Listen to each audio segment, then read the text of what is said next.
guys, thanks for joining me today. So what I have here are some of these ProMag polymer 30 round magazines, and I picked these up recently mostly just because of the assault weapons ban scare, to be honest. I was looking around, these were in stock for like 12 bucks, and I figured, hey, you know what, I don't know if I'll ever be able to buy them again, so I snagged a few. And just initial impressions on them is that they're actually pretty decent. It's a polymer body. It's a blatant ripoff of the PMag. I mean, they're very, very similar. This is a Gen 2 PMag. Very, very similar magazines, and they actually seem pretty decent. It has a anti-tilt follower in here. Not too bad. I haven't really tested them thoroughly yet, so I'm not really ready for a review on them. But there's definitely one modification that I'd like to point out that you'll definitely want to make on these if you pick them up. And it has to do with the locking system in here. So you'll notice that the magazine locks into the rifle with this little indent right here. And so it just pops right in there and locks right here. And that works great. But the way that they designed this, they have a second indent right here that they use for labeling.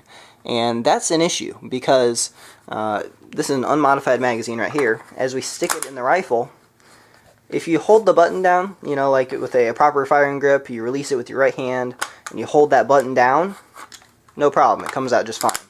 If you tap the button, for example, maybe you're left-handed, and you're coming in, and you just tap the button like that, and then you attempt to pull the magazine out. Well, look what happens right here. It won't let you get the magazine out. You got to hit the button again to get it out. So that's a bit of an issue. It locks in twice, and that's not so good. And mostly it's just because it's snagging on that ridge. Now if we look at the PMags, here's a Gen 2 PMag. It has a little bit of an indent there, but it's not deep enough to catch. Look at a Generation 3 PMag. They totally did away with it. So that's kind of what you get maybe with a copy. It's not quite as good in every aspect. But I did modify it, and I did rectify the situation. So I just took a pocket knife and just shaved off that top lip, that top edge in there, and made it more of a slope, more of a ramp. So we'll try this magazine in there. Pull it out. Hey, look. It works.